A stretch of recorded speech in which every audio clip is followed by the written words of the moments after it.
So here this is the first example. और पहला example क्या है कि what is the maximum vertical angle of A ladder leaning against A vertical wall, the centre of mass of which is in the middle of its length, mid point पर है। The coefficient of friction of the ladder against the floor is μ1 and against the wall is μ2। तो ठीक है, दीवार के against जो friction coefficient है वो μ2 है और फ्लोर के अगेंस्ट जो फ्रिक्शन कोफिशिएंट है वो μ1 है। तो मैं काम करता हूँ कि सबसे पहले आपको फोर्सेस शो कर देता हूँ। You can see at your screen कि जो भी फोर्सेस सीढ़ी पर जो लग रहे हैं वो सब के सब, ये F1 F2 क्या है, ये दिस वन। तो ये जो F1 और F2 हैं ये फ्रिक्शन फोर्सेस हैं। N1 N2 जैसे हैं वो तो नॉर्मल फोर्सेस हैं और mg ग्रेविटी का फोर्स है। और ये एंगल अल्फा लिया हुआ है, दिस वन। ये सारी चीज़ें आपके स्क्रीन पर दिखाई पड़ रही हैं। यहाँ पर सिर्फ एक ही चीज़ है कि एडवांस में मैं ये एज्यूम करके नहीं चल सकता या नहीं चलना चाहिए कि फ्रिक्शन फोर्सेस जो हैं F1 and F2 they are proportional to normal reactions N1 and N2। कहने का मतलब ये है कि मैं ये नहीं लिखना चाहता या नहीं लिखना चाहिए कि F1 का वैल्यू यहाँ μN1 होगा और F2 का वैल्यू μN2 होगा। इसका कारण बड़ा सिंपल है, बिकॉज हम सभी को पता है कि μN1 और μN2 के फोर्सेस कब लगते हैं, और ये भी हमें नहीं पता कि ये दोनों एंड्स पर एक ही साथ ये सीढ़ी जो है, ये लैडर जो है वो on the verge of motion आ जाएगा, on the verge of slipping आ जाएगा। ऐसा कुछ नहीं कह सकते हैं और ऐसा कुछ कहने का हमारे पास कोई बेसिस नहीं है। So I am not going to tell this in advance. और लेट्स सॉल्व दिस प्रॉब्लम कि हम लोग क्या कर सकते हैं। हमारा मेन टारगेट तो यही है कि वो मैक्सिमम वर्टिकल एंगल जो है ये अल्फ़ा, इसका वैल्यू कैलकुलेट करना है, मैक्सिमम वैल्यू, कि ये इक्विलिब्रियम में रहे ये लैडर। तो इक्विलिब्रियम में तो हैं ही, तो इक्विलिब्रियम के इक्वेशंस पहले लिखने पड़ेंगे और इक्विलिब्रियम के जो इक्वेशंस लिखने पड़ेंगे उन इक्वेशंस को जहाँ तक मैं देख पा रहा हूँ हॉरिजॉन्टल डायरेक्शन में अगर लिखें तो this will be something like N2 equals F1, this is equation 1। और वर्टिकल डायरेक्शन में अगर लिखना चाहूँ तो N1 और F2 ये दोनों के दोनों वर्टिकली अपवर्ड डायरेक्शन में है और mg will be counter balancing it, क्योंकि वर्टिकली डाउनवर्ड डायरेक्शन में है। ये तो नेट फोर्स जीरो का मामला हो गया। फर्स्ट कंडीशन ऑफ इक्विलिब्रियम हम लोगों ने लिख लिया। अब जो है हमें करना क्या होगा कि सेकंड कंडीशन ऑफ मोमेंट लिखना होगा, मतलब condition of equilibrium of moment of forces. तो मैं किस पॉइंट के अबाउट, सारे किसी भी पॉइंट के अबाउट ये जो मोमेंट ऑफ फोर्सेस होंगे वो तो जीरो होंगे, लेकिन मैं किस पॉइंट के अबाउट लिखना पसंद करूँगा ये मेरी चॉइस पर डिपेंड करता है। तो मैंने चुन लिया, आर्बिट्रली चुन लिया है, हालांकि मैंने चुन लिया है इस पॉइंट के अबाउट। डिस्पाइट द थिंग, मैंने इस पॉइंट के अबाउट जहाँ पर कि ये फोर्स ऑफ ग्रेविटी लग रहा है उस पॉइंट के अबाउट लिखना मैंने, मतलब सारे फोर्सेस का मोमेंट जीरो होगा उसका इक्वेशन मैंने लिखना शुरू कर दिया। तो जहाँ तक F2 का सवाल है तो F2 के लिए जो मोमेंट आर्म होगा वो F2 को मैं एक्सटेंड करने जा रहा हूँ। F2 के लिए जो मोमेंट आर्म होगा ये length will be this is angle alpha, so this will also be angle alpha.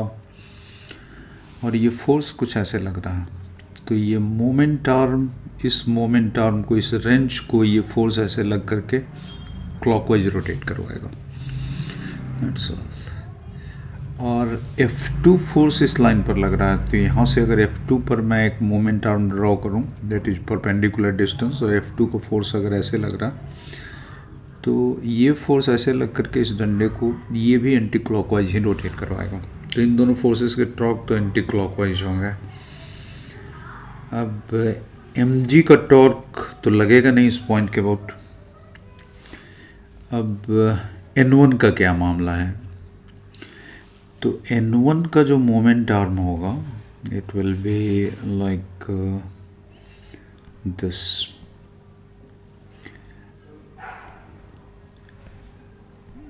n1 का मोमेंट आर्म तो ये होगा और n1 is acting in this direction. तो इस डंडे को n1 लग करके, ये फोर्स लग करके इस डंडे को ऐसे रोटेट करवाएगा। So this is anti clockwise. अब रहा F1 का मामला। तो F1 तो फोर्स इस लाइन पर लग रहा और इसका मोमेंट आर्म यहाँ से कंसिडर करें तो ये होगा रेंच, और इस रेंच को ये फोर्स लग करके ऐसे रोटेट करवाएगा clockwise. So you can see here कि ये तीन जो हैं क्लॉकवाइज हैं और ये वाला एंटी क्लॉकवाइज है, काउंटर क्लॉकवाइज CCW। या तो अब हमें क्या करना चाहिए? तो मोमेंट ऑफ फोर्सेस को, इस पॉइंट का नाम अगर P भी रख दें तो इस पॉइंट P के अबाउट मोमेंट ऑफ फोर्सेस का सम, यानी कि सारे फोर्सेस का टॉर्क जीरो का इक्वेशन लिखना चाहिए। तो मैं लाइन साइड में लिखता हूँ।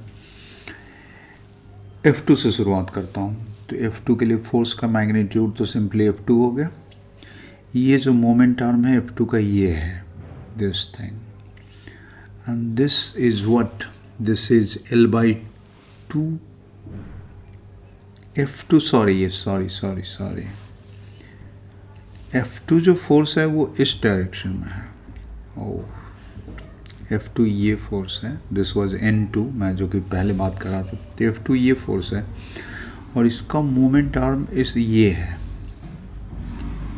तो this thing is L/2 sign alpha.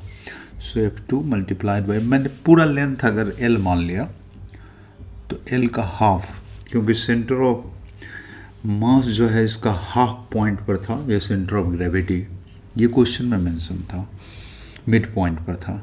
तो मैं इसको लिखूंगा N/2 sine alpha and this is a counter clockwise torque. अब N2 का लिखते हैं। तो N2 is the force like this. So मैं इसका ये भी जो टॉर्क प्रोड्यूस कर रहा है ये क्लॉकवाइज ही कर रहा है। So plus N2 multiplied by its moment arm. तो N2 का मोमेंट आर्म ये है, दिस थिंग, और इसका वैल्यू L/2 cos अल्फा होगा। So I can write here this. अब एक और काउंटर क्लॉकवाइज टॉर्क था F1 का, दिस थिंग F1, और F1 का मोमेंट आर्म ये था, ये एंगल अल्फा है तो ये एंगल अल्फा होगा, तो ये एंगल भी अल्फा होगा, और ये एंगल अल्फा होने का मतलब F1 का जो मोमेंट आर्म हो जाएगा ये भी L/2 cos अल्फा हो जाएगा। सो F1 का टॉर्क हो जाएगा F1 L/2 cos अल्फा। अब बच गया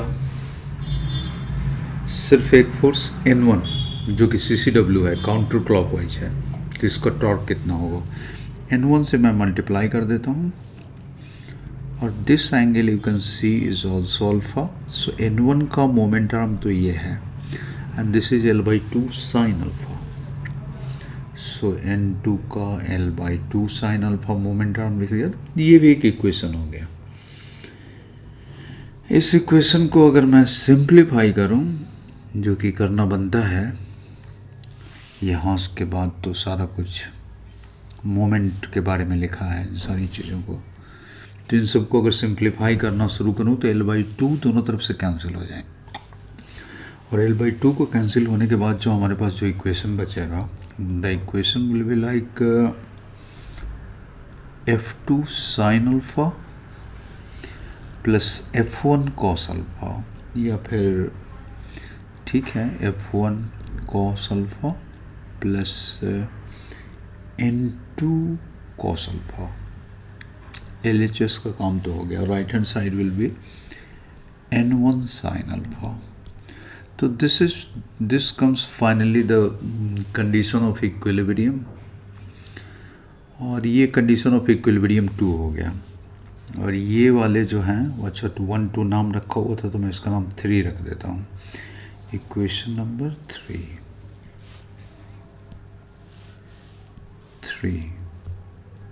दैट्स राइट, दैट्स फाइन। तो ये सारा कुछ मैं लिख दूँगा। अब ये लिखने के बाद मैं यहाँ से इस इक्वेशन 3 से tan अल्फ़ा का वैल्यू कैलकुलेट कर लेता हूँ। इक्वेशन 3 से सिंपली tan अल्फ़ा का वैल्यू कैलकुलेट कर लेता हूँ। तो tan अल्फ़ा का वैल्यू कैलकुलेट करने के लिए मुझे सारे साइन को एक साइड रखना पड़ेगा और सारे कॉस को एक साइड रखना पड़ेगा। तो मैं सारे कॉस को एक साइड रख लेता हूँ पहले लेफ्ट हैंड साइड में। तो this becomes f2 plus n2 multiplied by cos alpha, and sine alpha वाले सारे टर्म अगर राइट हैंड साइड में जाएंगे तो n1 माइनस f2 होगा, n1 minus f2 multiplied by sine alpha. Space नहीं है इसलिए मैं यहाँ लिख रहा हूँ। तो डेट फाइनली कम्स कि tan अल्फ़ा का वैल्यू कितना होगा। तो tan alpha it is f1 plus n2 multiplied by n1 minus f2 like this। और एक चीज़ और भी मैं पुट कर दूँ यहाँ पर, जैसे कि tan अल्फ़ा का वैल्यू तो हमें आ गया ही है। इसको थोड़ा सिंप्लीफाई करने के लिए क्योंकि f1 और n2 में मुझे याद आ रहा था कि अभी जस्ट एक रिलेशन आया था हमें। तो f1 और n2 में क्या रिलेशन था, वैसे मैं चाहूँ तो इन सबको हटा भी सकता हूँ क्योंकि मुझे अब इनकी ज़रूरत नहीं रही। इस पिक्चर की ज़रूरत पड़ेगी क्या, अच्छा पड़ सकती है, फिर भी जो भी है जब तक ज़रूरत है तब तक मैं रखूँगा। यहाँ पर एक इक्वेशन था n2 का वैल्यू f1 था, यहाँ n2 का वैल्यू f1 था। तो n2 का वैल्यू जो f1 था, इस पर काफ़ी कुछ गंदगी आ गई है, इन सबको मैं इरेज कर देता हूँ। ये सारे काम हो चुके हैं तो मैं इरेज करके पिक्चर को थोड़ा अच्छा रखता हूँ। n2 का वैल्यू f1 था, तो f1 की जगह पर मैं n2 भी लिख सकता हूँ। और then this tan alpha becomes f1 की जगह अगर मैं n2 रख दूँ तो this becomes 2n2 divided by 2n2 upon mg, sorry mg नहीं n1 है, n1 माइनस n2, तो n1 माइनस f2। तो इस तरीके से मैं लिख सकता हूँ इसको। अब मैं n1 n2 के टर्म में लिखा मैंने, तो सारी पूरे tan अल्फ़ा को मैं n2 के टर्म में लिख देता हूँ। इट्स अ नॉर्मल प्रैक्टिस, और इस प्रैक्टिस में कुछ भी कॉन्स्पिरेसी नहीं है। मिनिमम मतलब अननोन्स को एलिमिनेट करते जाना, उनका नंबर्स कम करते जाना, it's a common practice in mathematics. तो n1 को भी मैं लिख सकता हूँ यहाँ से। n1 का वैल्यू mg माइनस f2 हो जाएगा, you can see here mg minus f2। तो n1 की जगह पर अगर मैंने mg माइनस f2 लिख दिया तो एक f2 और भी है पहले से। तो फाइनली ये tan alpha becomes 2n2 divided by mg minus 2f2 and it looks fine to me. So I got finally the result in minimum number of unknowns कि ये tan alpha I get 2n2 minus divided by mg minus 2f2, this thing I got। इसका कुछ implication है क्या, इस expression का मैं कुछ नाम रखना चाहूँ अगर, तो इसको एक इक्वेशन नंबर 4 दे देता हूँ। ये 4 जो इक्वेशन नंबर है इसके बारे में कुछ सोचते हैं। हमारा क्वेश्चन ये था कि अल्फ़ा का वैल्यू मैक्सिमम होना चाहिए, अल्फ़ा का मैक्स वैल्यू हमें निकालना था। तो mg तो यहाँ फिक्स है, F2 तो ये फ्रिक्शन फोर्स था, और N2 का भी वैल्यू वेरी करेगा, अल्फ़ा पर डिपेंड करेगा, मतलब N2 is a variable here and F2 of course. N2 जब वेरी करेगा तो F2 तो वेरी करेगा ही। तो इस tan अल्फ़ा को का value tan alpha will be greater, तो इसके लिए N2 का वैल्यू भी ग्रेटर होना चाहिए, मतलब tan अल्फ़ा अगर ग्रेटेस्ट है तो इसके लिए N2 का वैल्यू भी ग्रेटेस्ट होना चाहिए और F2 का भी वैल्यू ग्रेटेस्ट होना चाहिए। I can say it here, क्योंकि N2 न्यूमरेटर में है और F2 डिनोमिनेटर में है, तो लेकिन mg एक कांस्टेंट वैल्यू में से कुछ सब्ट्रैक्ट कर रहा है F2 का वैल्यू। तो यहाँ पर सिंपल मैथमेटिकल सेंस मुझे बताता है कि tan अल्फ़ा का वैल्यू मैक्सिमम होने के लिए N2 का वैल्यू भी मैक्स वैल्यू लेना चाहिए और F2 का भी मैक्स वैल्यू लेना चाहिए। एंड वी नो कि F2 का मैक्स वैल्यू जो होगा यहाँ पर μ2 N2 होगा। This is a friction force, ये वॉल पर लग रहा था perhaps, of course I can check it from here. F2 हाँ वॉल पर, F1 फ्लोर पर लग रहा था, सो F2 का मैक्सिमम वैल्यू μ2 N2 होगा। और एक चीज़ और भी है, N2 जो है वो F1 के बराबर है, अभी मैंने यूज किया इस बात को, N2 is equal to F1। तो N2 का वैल्यू मैक्स होने का मतलब ये है कि F1 का वैल्यू भी मैक्स होना चाहिए, because N2 is equal to F1, और F1 का जो मैक्स वैल्यू होगा that will be μ1 N1 without any doubt, no doubt at all. तो ऐसा अगर होगा तो दैट मीन्स क्या लगता है, that means we have proven that the maximum angle of incline of the ladder to the wall is realized when the conditions are simultaneously met, that F1 should be equal to μ1 N1 and F2 should be equal to μ2 N2। ये दोनों simultaneously satisfy होने चाहिए alpha का value maximum होने के लिए। Now I can put कि F1 का वैल्यू और F2 का वैल्यू क्या होना चाहिए, और इसको भी एक इक्वेशन नंबर दे दूं मैं, इन सब दोनों को कंबाइन तौर पर 5, इक्वेशन नंबर 5 दे दूं।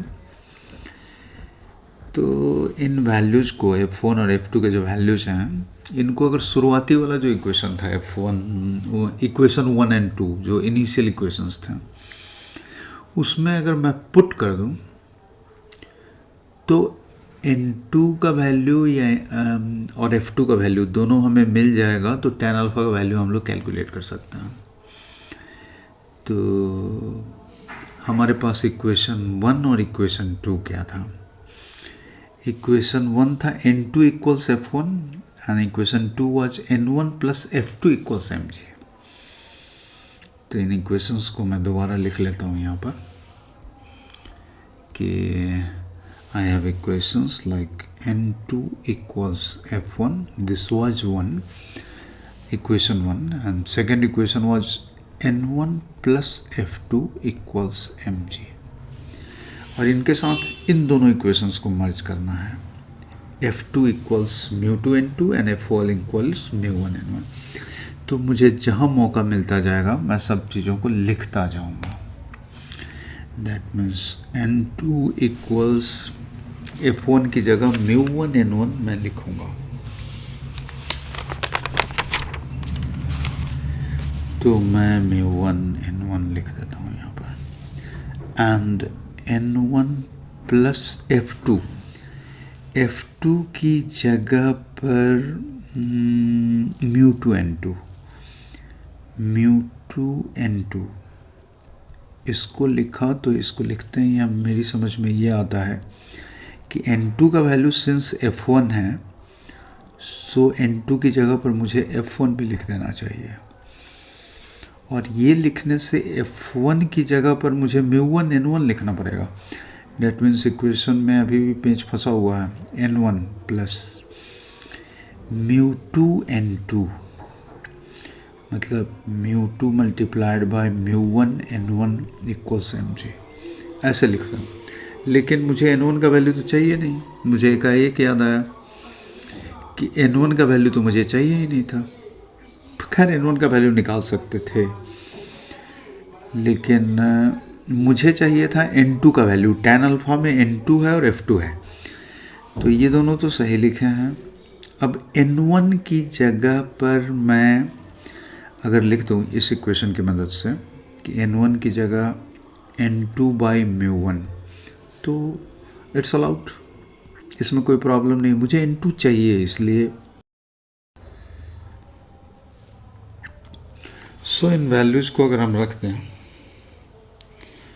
तो नेक्स्ट स्टेप हम क्या कर सकते हैं। Next step N2 1 upon μ1 plus μ2 equals mg, इस टाइप से लिख सकते हैं। और इस टाइप से लिखने के बाद we get something like N2 1 plus μ1 μ2 divided by μ1 equals mg। So finally I get what N2 equals μ1 mg by 1 plus μ1 μ2. So this is it. ये वैल्यू आ जाएगा N2 का, एंड F2 का वैल्यू हमें कैलकुलेट करना था, तो F2 का value तो सिंपली μ2 N2 था। So this becomes μ1, that means μ2 μ1 mg divided by 1 plus μ1 μ2। सो ये दो वैल्यूज हमारे काम के हैं, क्योंकि ये दोनों मिलकर के हमें tan अल्फा का वैल्यू देंगे। एंड वी हैड कि tan अल्फा का वैल्यू कितना था। tan अल्फा का वैल्यू था 2n2 divided by mg minus 2f2। ये मुझे याद रह गया क्योंकि ये भी हाल ही में कैलकुलेट किया था। This was the value of tan alpha 2n2 divided by mg minus 2f2। सो इन सारे वैल्यूज़ को अगर हम रखते हैं और कैलकुलेट करें तो इस tan अल्फा का वैल्यू जो हमें मिलेगा, इट विल बी, इतना काम आसान है। आप इसको कैलकुलेट करके tan अल्फा का वैल्यू फाइनली कैलकुलेट कर सकते हैं, and that will come out 2 μ1 divided by 1 minus μ1 μ2। तो tan अल्फा का वैल्यू, मैक्स वैल्यू, अल्फा का जो मैक्स वैल्यू था उसको tan के टर्म में, tan अल्फा का वैल्यू हमने ये कैलकुलेट कर दिया मैक्स वैल्यू, और इस किस्म से इस प्रॉब्लम को सॉल्व कर दिया। हालांकि इस प्रॉब्लम को देखने का एक दूसरा तरीका भी है, और वो दूसरा तरीका ये है कि ये जो रिजल्ट है हमारा सही है या गलत है, इसको भी चेक कर सकते हैं। या प्रॉब्लम सॉल्वर इस प्रॉब्लम को जब फॉर्मुलेट करेंगे तो कैसे फॉर्मुलेट करेंगे, इस थिंग को भी आप चेक कर सकते हैं। कैसे चेक कर सकते हैं? दूसरे तरीके से।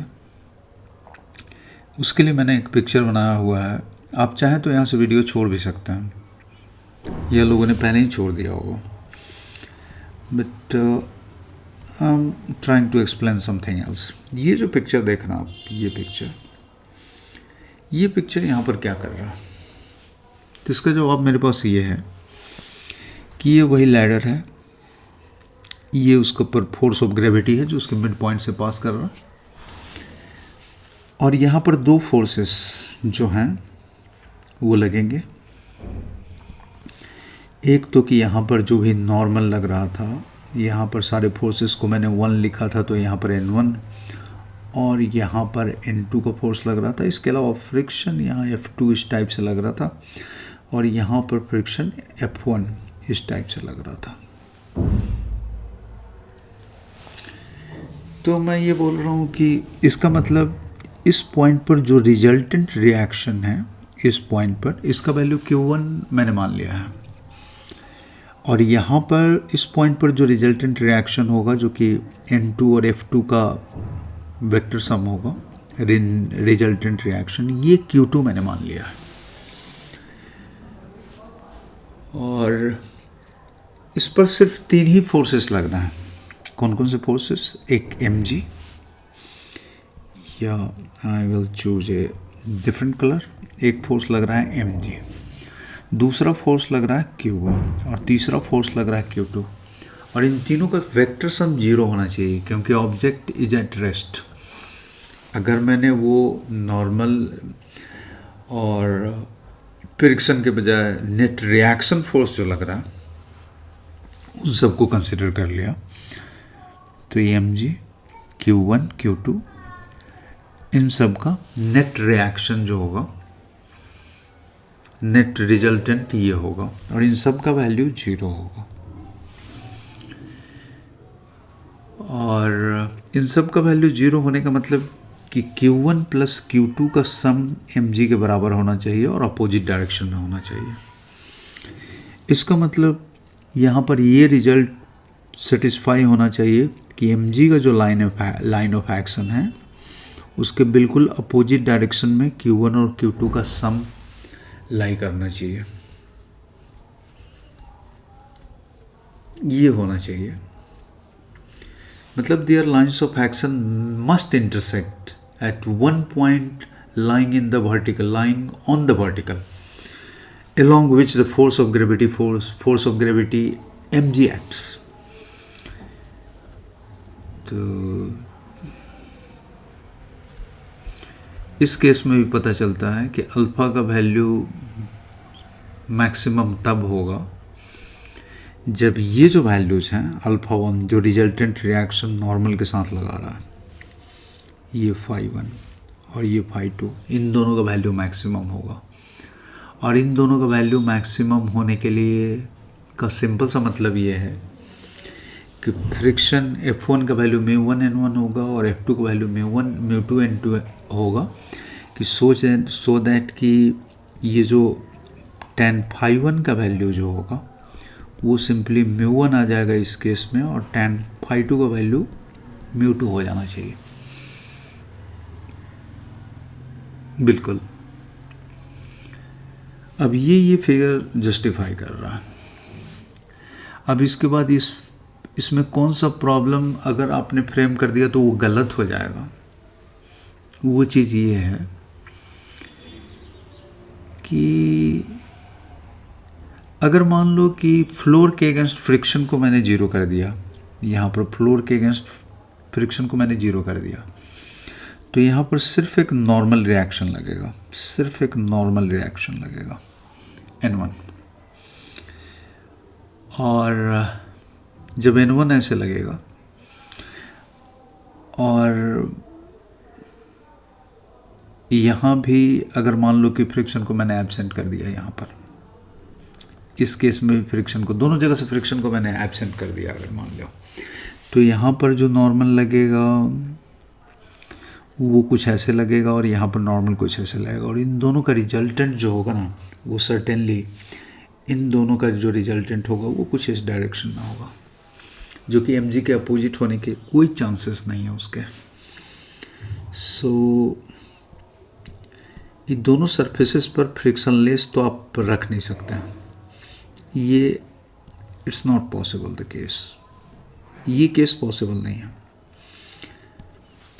लेकिन हाँ ये केस पॉसिबल है जब यहाँ पर फ्रिक्शन नहीं हो, यहाँ पर फ्रिक्शन नहीं हो और यहाँ पर फ्रिक्शन अगर हो, फ्लोर पर फ्रिक्शन अगर हो और वॉल पर फ्रिक्शन नहीं हो, तो यहाँ पर रिजल्टेंट रिएक्शन ऐसे होगा और ये ऐसे होगा और इन दोनों का रिजल्टेंट हो सकता है, इन दोनों का रिजल्टेंट कि इसका ये वाला कंपोनेंट इसको काउंटर बैलेंस कर ले और इन दोनों का रिजल्टेंट mg के अपोजिट डायरेक्शन में हो, तो ये क्वेश्चन हो सकता है। और इस आइडिया की मदद से हम लोग चेक भी कर सकते हैं, जैसे मान लो कि यहाँ पर फ्रिक्शन मैंने गायब कर दिया, तो इसका मतलब कि μ2 0 हो गया और μ2 का वैल्यू अगर 0 हो गया तो इस केस में tan अल्फा का वैल्यू क्या होगा, ये अगर हम कैलकुलेट करना चाहें तो इस पिक्चर में tan अल्फ़ा का वैल्यू इस पिक्चर में हम लोग कैलकुलेट कर सकते हैं, that is BC length, simple geometry, perpendicular by base, तो BC अपॉन AB ये कैलकुलेट कर सकते हैं। इस BC को, इस पॉइंट को मैंने D अगर डिक्लेयर कर ही दिया है और ये मिड पॉइंट पर लग ही रहा है, तो ये जो BC है बेसिकली इसको हम 2DC लिख सकते हैं और डिवाइडेड बाई ये भी लिख सकते हैं।